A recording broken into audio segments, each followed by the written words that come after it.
Now I'd like to introduce our speakers from the Alaska Department of Health and Social Services. They are with the Office of Rate Review. We have Marcy Bish, who is an executive director. We have Christine Goetz, who's an audit and review analyst, and Trina Reardon, audit and review analyst. Take it away, ladies. Thanks for being here. So good morning, and thank you all for the opportunity to participate in your conference today. I want to especially thank Amy and Becky and Diane for their willingness to entertain a less informal presentation with the Office of Rate Review. Really appreciate that. I assume, like many of you, we're happier to be behind the scenes as opposed to front and center, so you're putting us outside our comfort zones today. Anyhow, my name is Marcy Bish, and I'm the Executive Director with the Office of Rate Review. I've been with the office the last 2.5 years and have learned so much about healthcare and work with a wonderfully amazing team. I've actually been up here in Alaska since July of 1998. My husband and I came up here active duty Air Force, so we fell in love with Alaska and have been here ever since, and just really enjoy all about Alaska, but mostly the people. Just working with the state now for over 20 years. A lot of my career was with the child care system, and like I said, moved into the healthcare system the last 2.5 years. So I enjoy systems work and trying to make things work better, and critical thinking and strategic planning and teasing things out. So that's a little bit about me. I'm going to go ahead and pass off to Christine Goetz. Good morning. My name is Christine Goetz, and I'm an audit supervisor with the Office of Rate Review. I primarily oversee the rate setting for facilities, hospitals, long-term care facilities. I've been with the department since 2010. In August, it will be 12 years. An accountant. Yeah, so I'm a little nervous, so I have enjoyed interacting with the different staff with the different facilities and always learning. Healthcare is always it's never dull. It's continually learning. And so I really enjoy interacting with everybody. Trina? Hi, my name is Trina Reardon, and I'm pretty good at talking with Mike, I guess. I have been with the Office of Rate Review for about 18 months. I made the switch from grant accounting. I worked with a lot of different grants within the municipality of Anchorage, and then as well with the state of Alaska. So switching to the healthcare system has been an eye-opener for me as well. And it's actually very gratifying to be a part of knowing that we're setting rates and then helping make sure that the quality of care is there for all Alaskans. I've been here for about 25 years, and I too am married to a military man who really likes Alaska. So I don't plan on leaving anytime soon. So thank you. So over the next hour, we're going to give some general updates about the budget, the department split, and then the diagnosis-related group project, and then also hopefully engage with all of you in a conversation around value-based care. What does it look like? What do you anticipate changing? What does it mean to your healthcare organization? And I know you guys are all more familiar with that than we probably are. So we'll start off with the budget. An update on the budget was a requested item for today, but unfortunately there's not much I can share on that topic because the governor hasn't signed the budget yet. But I do have a lot more information to share with you on the department split. So we'll move on to that topic. This past legislative session, we were successful in getting approved Governor Dunleavy's executive order, EO 121, to restructure the Department of Health and Social Services into 2 separate departments. The Department of Family and Community Services will focus on providing direct care 24/7 in facilities and in the community. The Department of Health will align public health and Medicaid to focus on the 3 Ps: payment, process, and programs. Executive Order 121 went into law on March 19th, 2022. Effective January effective July 1st, 2022, the services previously provided by the Department of Health and Social Services will continue as before, but the divisions will be organized into two departments as follows. The Department of Family and Community Services will include the Office of Children's Services, Division of Juvenile Justice, the Alaska Pioneer Homes, Alaska Psychiatric Institute, and Finance and Management Services. The Department of Health will include the Division of Public Assistance, the Department of Public Health, the Division of Behavioral Health, the Division of Healthcare Services, Division of Senior and Disability Services, and Family and Finance and Management Services. So both departments will each have a Finance and Management Services component. Commissioner Crum will remain the Commissioner of the Department of Health, and a new commissioner will be appointed as Commissioner for the Department of Family and Community Services. The services and programs provided by the divisions of the Department of Health and Social Services will not change. The divisions and their programs will be housed in new departments. Reorganization was planned in such a way as to minimize disruption of services to beneficiaries and payments to providers. By keeping public-facing divisions unchanged, there should be minimal to no impact on how the public interacts with the programs. Specifically relating to the officer rate review and your interaction with us, we anticipate no changes. The two departments require 13 new positions and 10 classified positions in total, mostly in IT and finance roles. With regards to data sharing, all documents and agreements for data sharing are being reviewed and will be updated over time to reflect the new department names. However, information sharing will be able to continue as before through the memorandums of agreement, business associate agreements, and other agreements, so there is no anticipated interruption in service due to these updates. Each of the departments will have a designated tribal liaison in the Office of the Commissioner. The Department of Family and Community Services will work closely with their tribal partners and is committed to continuing the framework of the tribal consultation. The Department of Health will contain the Medicaid divisions and will continue to carry out tribal consultation as required by the Social Security Act, as well as continue to work closely with tribal partners to advance state health goals. Per Commissioner Crum, the goals of my office and for all others that take this role is to have a narrower, more aligned scope of responsibility that allows for more direct stakeholder engagement and to support and lead innovation across public health and Medicaid. We can no longer kick payment reform down the road if we're going to move the needle on the cost of care. We must move to paying for value over volume in our traditional fee-for-service environment. And I applaud many partners in communities and healthcare that have taken steps towards this end, and the new department will strive to catch up and lead payment reform initiatives. We must think about how to move forward with transforming the Medicaid fee-for-service when we have a large tribal population and robust tribal health organizations who are paid on a different system, and how different rules by CMS have different rules by CMS for tribal members.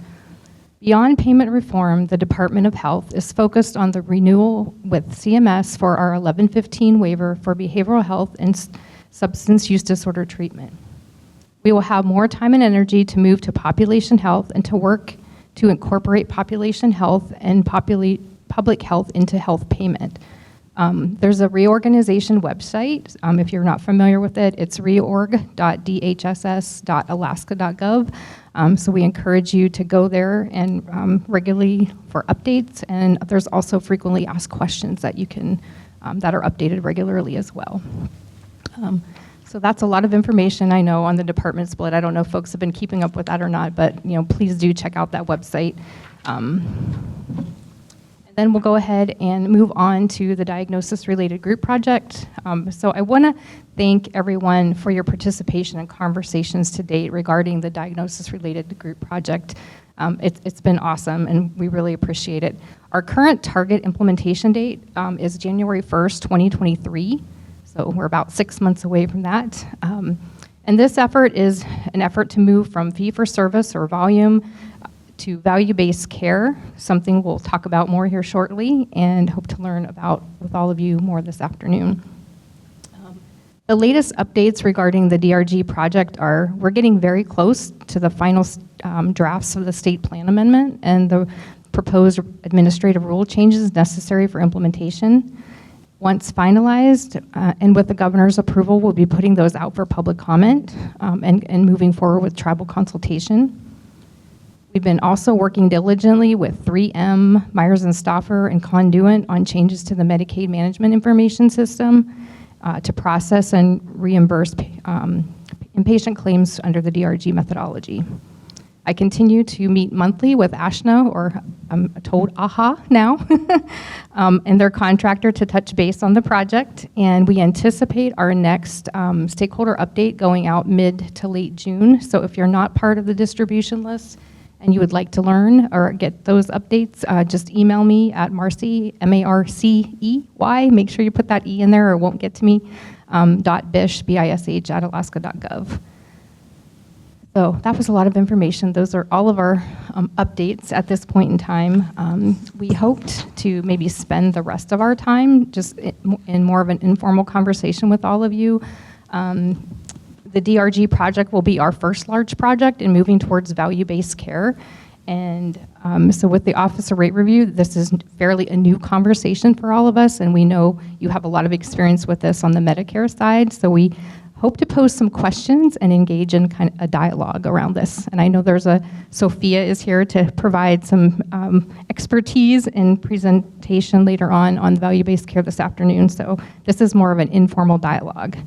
So our first question that we would like to pose, and I hope I'm not driving you crazy with the microphone, I feel like I'm toning in and out. What does it look like? So what does value-based care look like? What do you anticipate changing, and what does it mean to your healthcare organization? From an Office of Rate Review perspective, or just from my perspective, I'm trying to figure out, if I'm the patient, what's going to look different to me with value-based care than what I'm receiving right now? I don't know if anybody's brave and wants to start engaging that conversation, but we welcome your thoughts.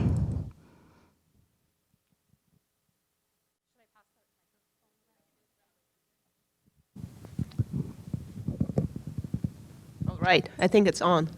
So from a patient standpoint, and I'll be focusing on my personal experience in value-based care, once you start being seen by a provider who is focused on, who is engaged in alternative payment models and who focuses on value-based care, the shift you start noticing is that you notice that care shifts from being episodic care to whole person care. That's when you come in for your annual exam, you get depression screening, you get all your vaccinations get checked in to see where I'm at. You have conversations about cancer screenings when you're supposed to be having cancer screenings, and that takes model of care shift, right, on the provider side. It changes provider behavior. And providers need to be compensated differently for those conversations because it's no longer just in and out annual visit, right? It's really focusing on whole person care. And consumers, if we think of our patients in a way of as consumers of healthcare, I've noticed they are increasingly seek that whole person care. And I think that is, that additional benefit of being connected to a provider, not just for one, 15-minute visit, but really being empaneled in the truest meaning of that word is the change that patients will see with value-based care. Thank you, Sophia. I'll let others respond, and then I have a follow-up question.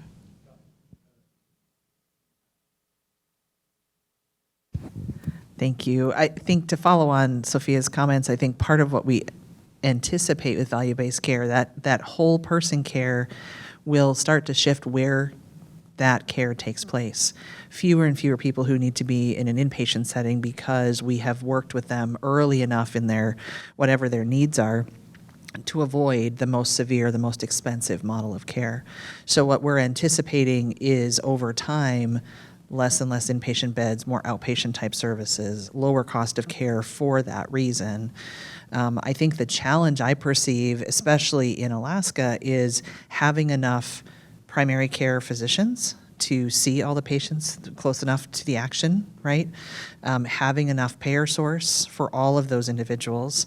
And as Sophia said, to be able to pay for those additional services that are required, that care team, right? The nurse that calls and says, I don't need you to come in for an office visit, but it's time for your vaccinations. We'll take care of that on a quick thing. Can I help you schedule your cancer screening? The social worker or the behavioral health consultant that helps with the depression screening or what have you, those are services that aren't paid for today in an episodic way, but the payment for primary care doesn't cover that cost either. And so being able to move some of that payment source from an inpatient setting and a very expensive setting into those outpatient, less expensive settings is important. But the transition is complicated because right now all we know about is somebody walks in the door, they get paid, the provider has to be licensed in a particular way, the regulation has to accommodate all of those things. And so value-based care has to address how do we pay for those potentially non-licensed but critical services. So, Thank you, Amy. Is there others that want to share? And I'm answering this from the perspective of you guys are trying to gather more information to support what you're trying to do. And I think, especially in Alaska, which is where I've mostly worked, we're in a critical access hospital, a tribal critical access hospital on the outskirts of Alaska. And so our world looks very different from like your guys' world, where our population, not that they're trained, but there's just a certain way that life is done. And so like we have a whole department who does screenings for like colonoscopy and mammos. And so being able to take providers out of that, it's a little easier. But our patient population is really to retrain them is what's going to help us give them better care. And that's the harder portion of it necessarily, because we can throw all the resources we want, but without retraining the population, I don't think it's as easier in our neck of the woods as it would be here, like in Anchorage. Like we have a horrible nursing shortage. Our nursing staff is constantly turning over and over and over because they're always temporaries. And so you're always spending time retraining them. We can't get stable providers. And maybe this is an issue everywhere, but where we're at, it seems even worse. And we're just a small 10-bed hospital.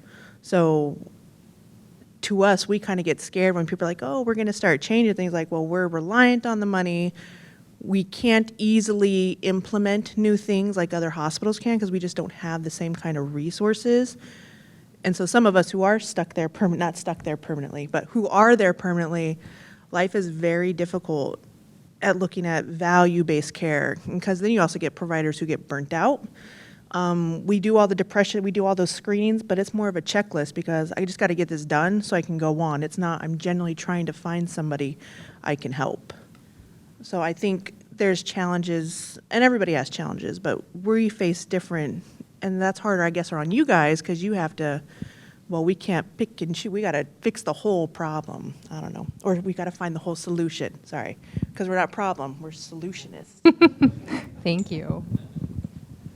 I really appreciate that. And what organization or what hospital? Arctic Slope. Thank you. Can I ask when you say retrain your patients, can you kind of give an example of what you mean by retraining? Do they need to go to the correct place for care, going to their doctor instead of the hospital for their? Like we have like a larger population, like our ER department is, hey, I'm bored, I'm gonna go to the ER. That's not really what they're thinking, but to them, the ER, it's just another primary care location. And so like then we're struggling on the billing side, like, okay, well, they've been put into this care management program, so now we gotta fight to get that ER visit paid. And we've tried, we have a provider in internal medicine, she's been there about 5 years now. So they've tried to take an approach with their frequent flyers to try to get them to come in for regular primary care visits. But there's just some people who are like, I'm going to the ER 3 times today because I want to.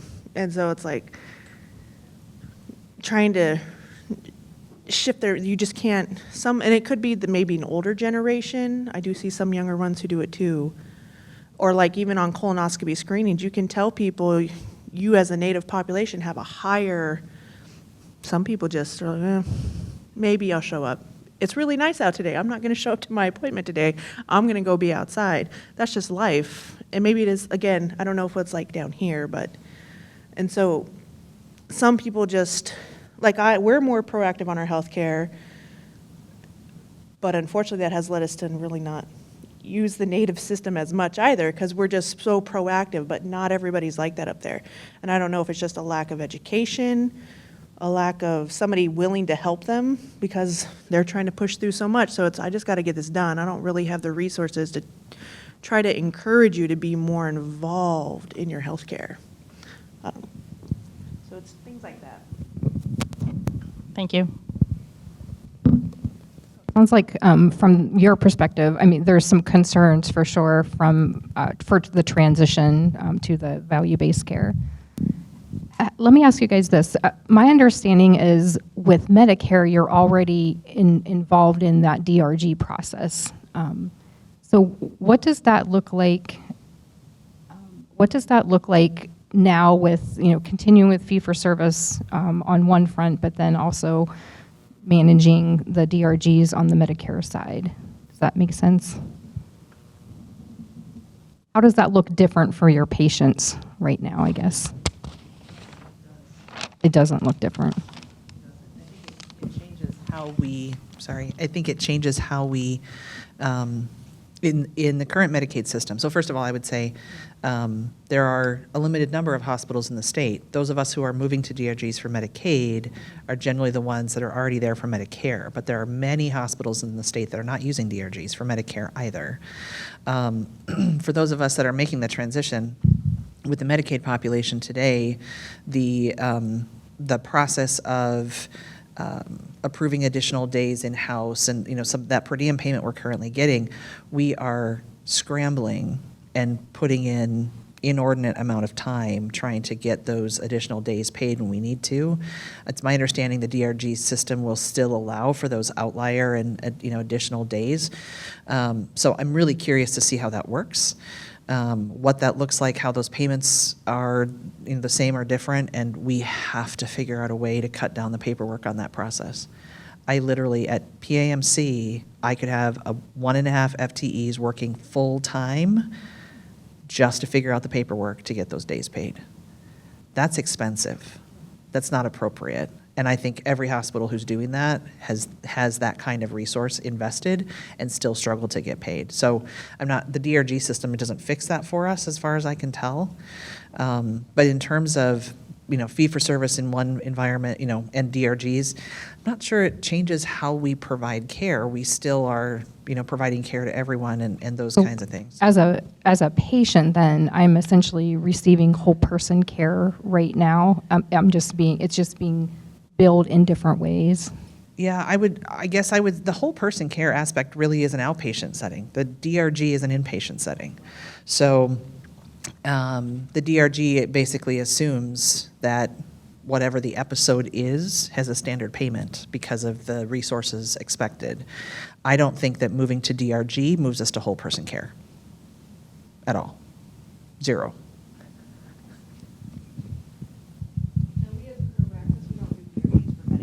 So it's just not something we're used You're to, used to doing. whatsoever. Okay, thank you. Others have comments? Oh, yes. Us as a critical access hospital, we don't have to interact with DRGs at all. And where we're already struggling to keep coders, especially with good coding skills, which thankfully the one I have can do DRG, it would be a huge struggle for us because if I lose her, we are in a world of trouble in trying to get caught up with just basic inpatient coding right now. But throwing in DRGs where nobody has any clue, it could potentially, and I know there's softwares out there, but again, we're a little hospital where we're already struggling to do everything else. It's like, okay, let me just throw on one more thing. So we get scared when we hear moving to DRG.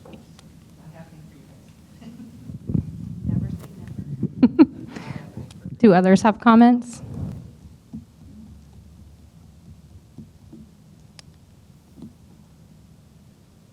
I'm just curious. With that shift then to DRGs,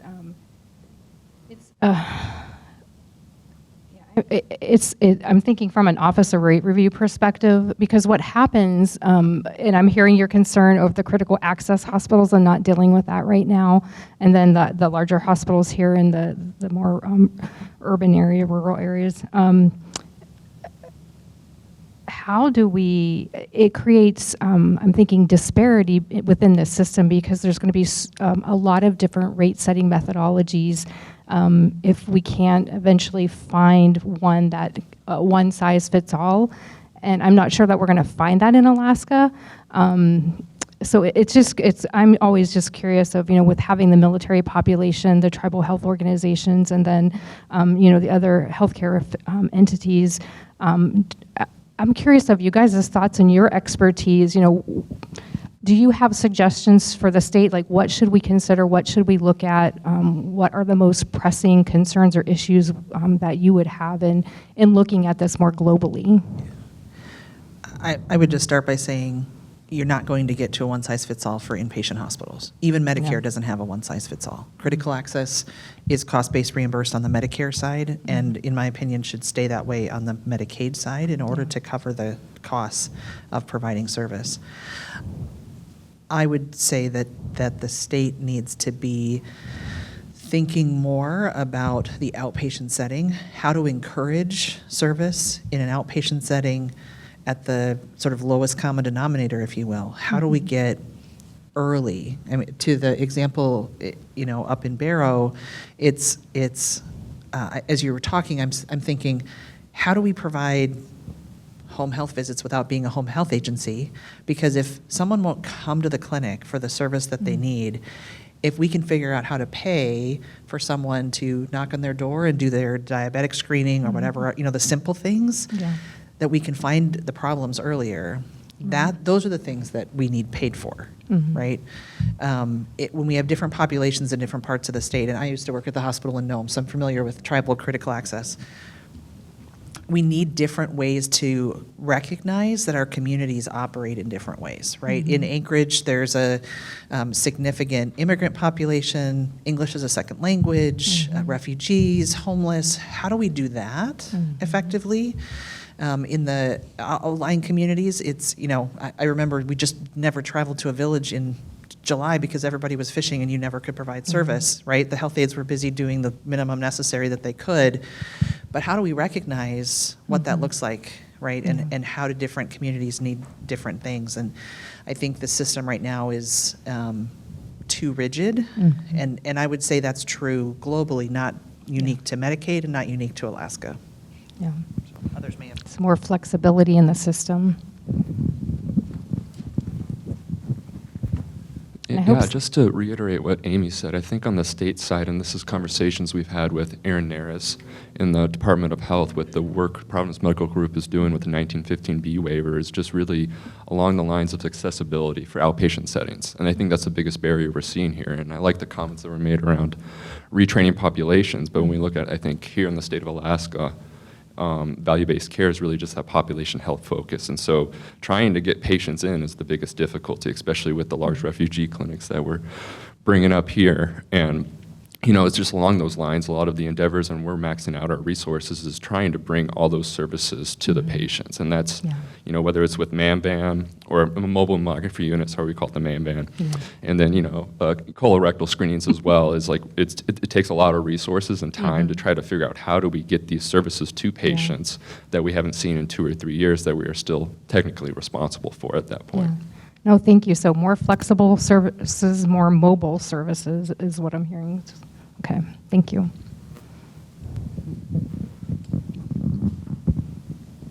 Thank you. And I just want to kind of piggyback on what Amy said as well, is that value-based care starts on the ambulatory side. And if we start thinking, purpose of value-based care contracting, for example, is to align the goals of payers and providers to the same goals of delivering high-quality, cost-effective care. And cost-effective care, care will be cost-effective overall if you look at the total spend, the total cost of care across the continuum. If you can keep patients out of the hospital, then it will be cost effective. And the way to keep them out of hospitals is really to put emphasis on primary care. Restructure, redesign provider compensation. And by provider, I don't mean just necessarily individual provider, it could be a group provider, just provider on the ambulatory side to incentivize and reimburse for team-based care, for all the screenings, for everything that needs to go into the whole person care. And there really, on the ambulatory side, there also isn't one size fit all. Within the same community, you can have providers who are in very different places in terms of the quality management infrastructure, risk recapture infrastructure, utilization management, care management infrastructure, and different value-based models or alternative payment models may be the right answer or the right path for providers within the same community, but really putting emphasis on the ambulatory side, on provider compensation on ambulatory side, and medical groups who are really proficient in value-based care and whole person care, they really approach care differently. With my own provider, I see my provider once a year, but if I have a question, I just send a message through my chart. And a lot of those touch points that my provider has with me, they're not billable episodes of care, but the provider is there for me and is compensated appropriately to be able to provide those multiple touch points to keep me out of ED, keep me out of hospital, and be there for me when I need anything. So that's where value-based care starts. It really starts on the ambulatory side. And again, it will be cost-effective when we compensate providers on the ambulatory side appropriately to provide whole person care, team-based care, to keep patients out of the hospital. Oh, thank you, Sophia. Others have comments on that at all? It's just seeming to me, oh, sorry, go ahead, sir. Oh, I was just going to really like the point she made that we even have a small case study here, I think, in the state with Providence Medical Group with the Coordinated Care Demonstration Project, and that's something that Jen and we looked at the other day along those lines of what does it take to keep patients out of the hospital. And what we've noticed is if we increase our depression screening rates, and that's something we do on every visit, every time type of basis now, that we'll start to see, with colorectal and MAMBAM as well, we'll see a decrease in ED admissions and ED utilization, inpatient admission and utilization. And what we were able to correlate with that is an average estimated cost avoidance with that as well. And so that's just a small little case study of, I think as the state kind of moves closer and closer to that value-based care realm. The underlying thing that I'm hearing too is relationship. It really is about relationship between the providers and the patients, and the patients also, I guess, taking some ownership too in their health care and learning about the system, the tools and resources that are available to them as well.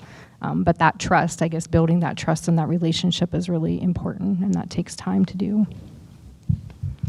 I don't know if somebody's paying attention at the time because I'm not. Okay. Christine, Trina, do you guys have other questions? Any questions online? No questions online at the moment. Okay. Lisa, no? No, I just appreciate the conversation because this is new for us too. So anything you can share that we can learn and take back to our leadership to potentially move forward. This is just fascinating, your guys' perspective, so I appreciate that. Yeah, we very much value the opportunity to continue in engaging in dialogues, and I know the commissioner does as well.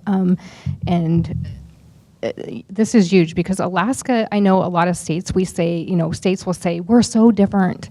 But there really is some truth to saying that when you're in Alaska. There is definitely differences here that need to be cared for. And so it is a unique, wonderful place. And how do we serve Alaskans well and put that accountability and that fiscal responsibility, all of that into play here. So I don't have any more grand questions myself, but if others have specific questions or comments, we're here and we'd love to hear what you have to say.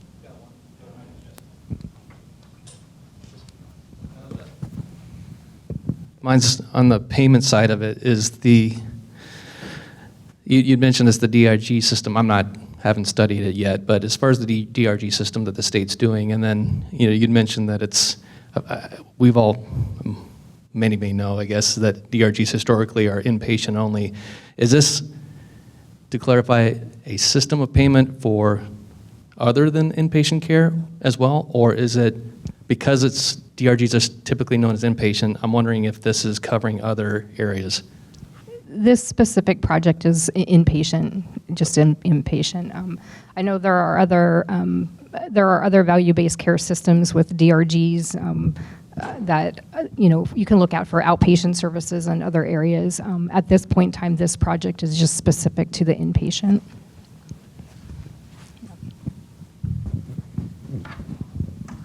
Thank you. And I'm just curious, is the state of Alaska looking at the experiences of other states trying to figure out value-based care? I'm just, other states, they're kind of all over the place, what they do in terms of value-based care. And some states are doing things that I'd rather not see anybody, do. And some states are pretty advanced in value-based care and pretty good at demonstrating their ability to deliver results, really driving high-quality, cost-effective care. So I'm just curious whether you are looking at any of the examples out there or whether you are really starting from scratch and trying to figure out a path for Alaska.